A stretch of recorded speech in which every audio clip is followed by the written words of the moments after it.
अपने पहले क्वेश्चन की तरफ।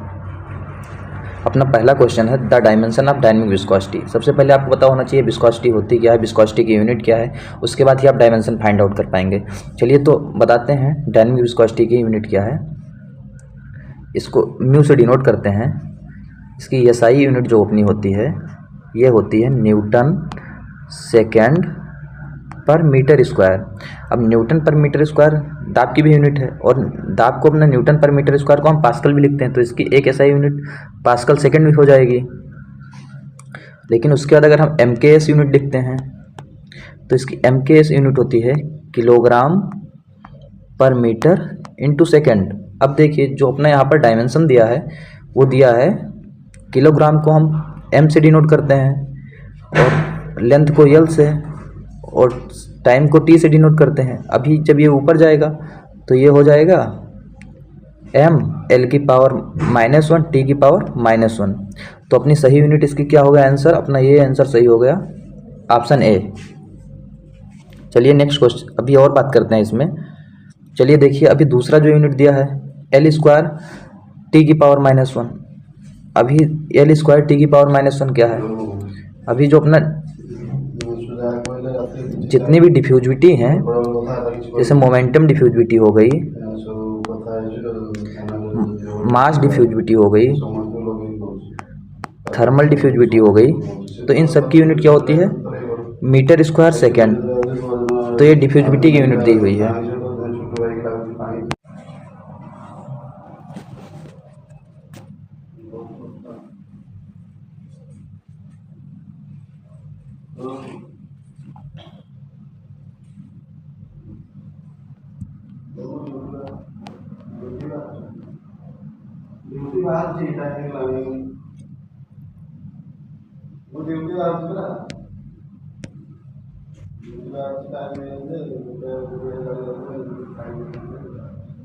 चलिए अब पूछ रहा है what is the normal range of exit cone angle of the venturimeter. तो जनरली इसका जो एग्जिट कोन एंगल होता है वो अपना 7 to 15 होता है। अभी वेंचुरीमीटर क्या होता है, कोई जो पाइप उसमें फ्लोइंग फ्लूइड है उसका फ्लो रेट मेजर करता है। कुछ देखने में इस तरीके से होता है। इसके 3 पार्ट होते हैं। ये जो एंगल होता है 7 से 15 होता है। यहाँ पर जो एंगल होता है ये 15 से 20 डिग्री होता है। और ये होता है कन्वर्जिंग सेक्शन, इसको बोलते हैं थ्रोट, और ये होता है अपना डाइवर्जिंग सेक्शन। और इसका उपयोग किसी कोई अपनी पाइप है जिसमें फ्लूइड फ्लो हो रहा है उसमें फ्लो रेट मेजर करने के लिए किया जाता है। क्या होता है यहाँ पर जो थ्रोट की एरिया होती है मिनिमम होती है, और जो अपना कन्वर्जिंग सेक्शन का इनलेट पॉइंट और ये आउटलेट पॉइंट जैसे 1 है और 2 है, इन दोनों की area throughout the constant, बीच में एरिया चेंज होती है लेकिन इनलेट और आउटलेट पे एरिया सेम होती है। ठीक है, तो आप ये याद रखिए जो अपना अगर अभी एग्जिट का पूछा है, अगर इनलेट का पूछ लेता क्या एंगल होता है तो आपका वो एंगल 15 से 20 डिग्री होता है, और एग्जिट का एंगल जो होता है वो 7 से 15 डिग्री होता है। ठीक है, होप है आपको समझ में आ रहा होगा। चलिए नेक्स्ट क्वेश्चन की तरफ मूव करते हैं।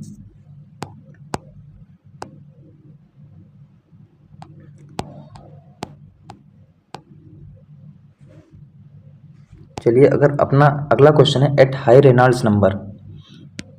अभी अपनी रेनॉल्ड्स नंबर क्या होती है,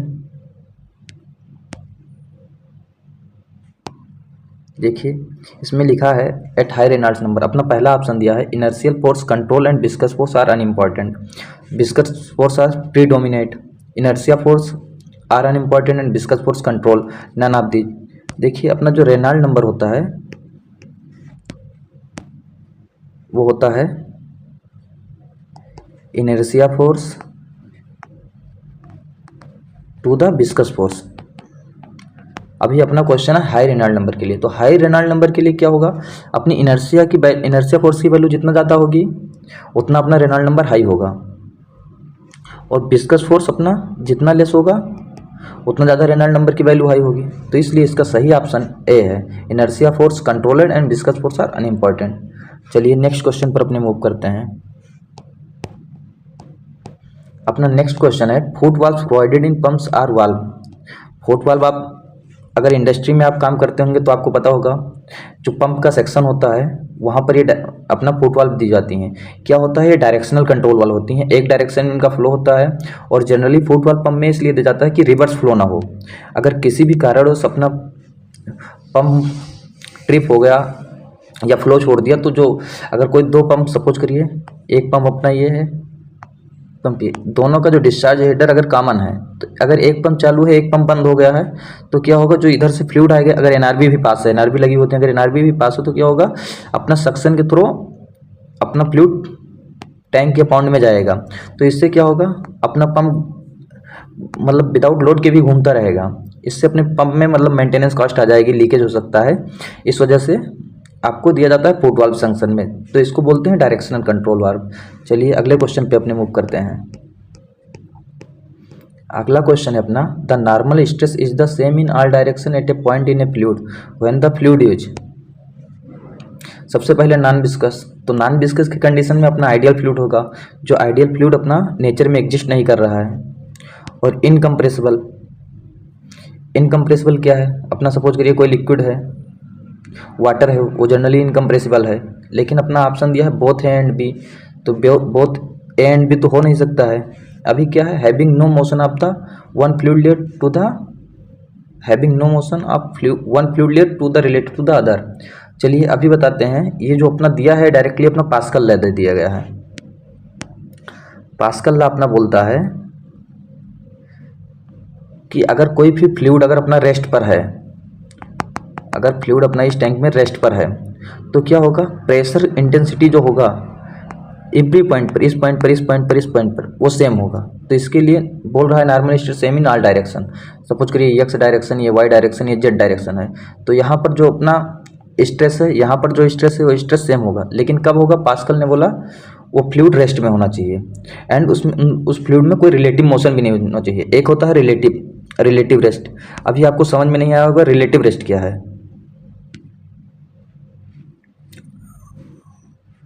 रिलेटिव रेस्ट जनरली ये है, अगर कोई सपोज करिए दो व्यक्ति हैं, अपना व्यक्ति 1 और अपना व्यक्ति 2 है, अगर ये 10 मीटर पर सेकंड की वेलोसिटी से दौड़ रहा है और ये 5 मीटर पर सेकंड की वेलोसिटी से दौड़ रहा है, लेकिन अगर दोनों ये लगातार दौड़ रहे हैं, तो दोनों में जो डिस्टेंस है वो 5 मीटर पर सेकंड बना रहेगा। ये एक दूसरे के जो रिलेटिव रेस्ट में ही हैं, लेकिन कंटिन्यूसली मोशन कर रहे हैं, इसको बोलते हैं रिलेटिव रेस्ट। होप है आपको ये समझ में आया होगा, और इसका सही आंसर डी है। चलते हैं नेक्स्ट क्वेश्चन पर। अभी ये वेंचुरी मीटर है, अभी आपको वेंचुरी मीटर के बारे में बताया ही था कि एग्जिट एंगल, जो अपना एग्जिट एंगल होता है वो 7 से 15 होता है, इनलेट एंगल 15 से 20 होता है।